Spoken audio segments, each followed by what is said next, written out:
बजरंग आज फिर नाडा ने 4 साल के लिए आपको पर प्रतिबंध लगा दिया, इसको किस तरह देख रहे हैं? देखो, ये मेरे लिए कोई शॉकिंग बात नहीं है, और क्योंकि पिछले 1 साल से मैं नाडा से जवाब मांग रहा हूँ।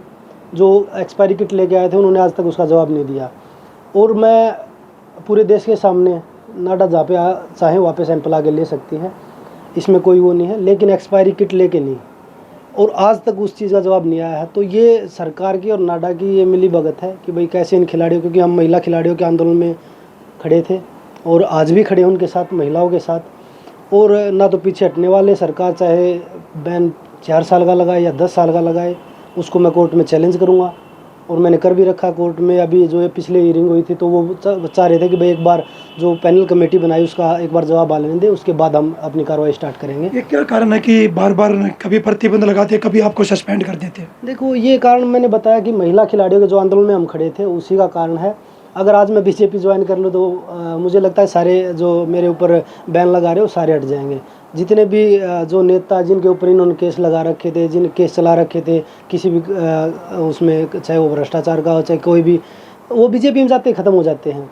लेकिन मैं आपके माध्यम से एक चीज़ बताना चाहूँगा, ना तो मैं डरने वाला हूँ ना मैं झुकने वाला हूँ। मैं जो आवाज़ दबाई जा रही है, चाहे वो महिलाओं की हो, चाहे किसानों की हो, मजदूर की हो, कोई भी आवाज़ देश में जिसके साथ अन्याय होगा उसके साथ बजरंग मजबूती के साथ खड़ा रहेगा। क्या इसको लेकर कोर्ट का सहारा लोगे आप? अब मैं कोर्ट में पहले ही हूँ, मुझे इसका तो पता था। जो नाडा की मंशा है, जो सरकार की मंशा, उसका तो मुझे पहले ही पता था।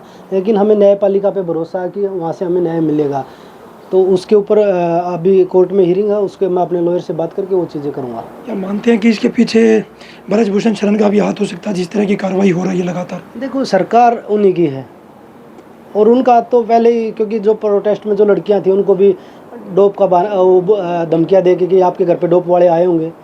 मैं मानता हूं चलो डोप वाले आ सकते हैं, लेकिन उनको कैसे पता कि डोप वाले आपके घर आज ही आए हैं? तो ये साजिश तो उसी तरफ से चल रही है सारी, कि भाई बेटियों को कैसे डरा धमका के, कैसे डोप का कि भाई आपके कैरियर के साथ कैरियर को ख़त्म कर देंगे, उनको डरा धमका के पीछे किया जा रहा है। ऐसा ही मेरे साथ किया जा रहा है। लेकिन मैंने बताया कि चाहे वो 4 साल का लगाए चाहे 10 साल का लगाए, मैं अपनी लड़ाई लड़ता रहूँगा। वो जब तक मेरे में दम है वो लड़ाई मेरी जारी रहेगी। इस तरह की बात सामने आ रही है कि जब ट्रायल दे रहे थे आप, ट्रायल से बगैर डोप टेस्ट दिए वहाँ से निकल गए थे। मेरे पास मेडिकल है, मैं मेडिकल दे के निकला हूँ। जो नाडा ने मेरे ऊपर आरोप लगा रखे हैं कि भाई बजरंग बाउट ख़त्म होते ही बाहर चला गया था, जो बाउट हार गया था उसके बाद बाहर चला गया छोड़ के स्टेडियम को, लेकिन उसके बाद का मेरे पास मेडिकल सर्टिफिकेट है। जो साई का ही डॉक्टर था, जो सरकारी डॉक्टर था, वो तो मेडिकल झूठा नहीं देगा। और दूसरी चीज़, कुश्ती के बीच में कोई भी एजेंसी आपका डोप टेस्ट नहीं ले सकती। कुश्ती, अगर उसके बाद मेरी एक और कुश्ती थी तो उसके बीच में आप डोप टेस्ट कैसे ले सकते हैं किसी भी खिलाड़ी का? आज तक इतिहास में कैसे, अभी कभी नहीं हुआ है ऐसा। डोप टेस्ट के लिए एक बार टीम आपके घर भी पहुंची थी, आपसे मिली भी थी? वो मैंने वीडियो डाल रखा है, एक्सपायरी किट लेके आए थे, और वो मैंने वीडियो सोशल मीडिया पर डाल रखा, उसका जवाब मुझे आज तक नहीं मिला, 1 साल हो गया है। एक पॉलिटिकल सवाल और करना चाहूँगा मैं आपसे।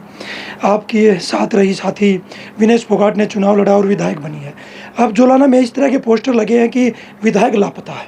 देखो, कुछ मजबूरियाँ हो सकती हैं, लेकिन एक बार उनसे पूछना चाहिए कि भाई क्या ऐसी चीज़ हुई है जो विनेश अभी तक क्षेत्र में नहीं गई है।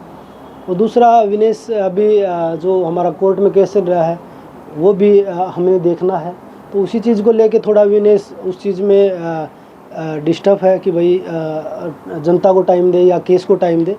तो मुझे लगता है विनेश इसका बेहतर जवाब दे पाएगी। और ऐसे कोई बात नहीं, अभी 5 साल है, 5 साल में जुलाना के काम भी होंगे और विनेश जुलाना में रहेगी और सारी चीज़ें होंगी। कल आप खनौरी बॉर्डर पहुंचे किसानों के बीच, जगजीत सिंह डल्लेवाल को पुलिस ने उठा लिया था, तो क्या माहौल लगा कि किसान दिल्ली कूच की फिर तैयारी कर रहे हैं? देखो, सरकार बोल रही है कि किसान हुड़दंगबाजी कर रहे हैं, गुंडागर्दी कर रहे हैं, तो पिछले 9 महीने से बैठे हैं।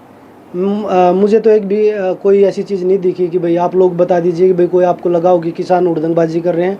वो अपने अधिकारों की लड़ाई लड़ रहे हैं, वो अपने फसल की और नस्ल की लड़ाई लड़ रहे हैं। वो अपने सिर्फ फसल का न्यूनतम मूल्य मांग रहे हैं, वो सिर्फ MSP की गारंटी आप दे दीजिए।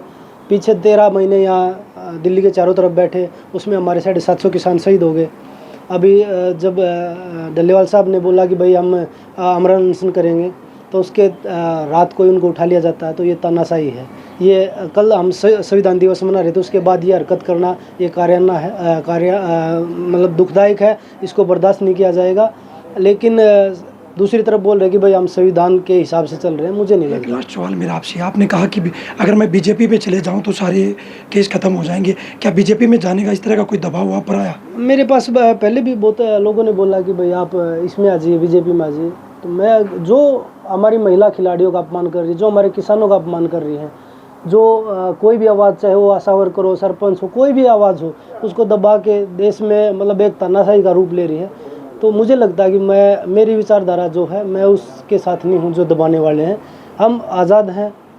डेमोक्रेसी का मतलब ये है कि हम अपनी आवाज़ उठा सकते हैं अन्याय के खिलाफ, लेकिन इस देश में दोबारा से वही चीज़ें हो रही हैं कि भाई उनको दबाया ही जा रहा है। तो मेरा खुद का निर्णय है, मैं राजनीति भी करूँगा, लेकिन मैं बीजेपी के साथ नहीं जाऊँगा। मैच से जुड़े आपके हर सवाल का हम देंगे जवाब। जानने के लिए हर update, live analysis, special interviews download कीजिए स्पोर्ट्स तक ऐप।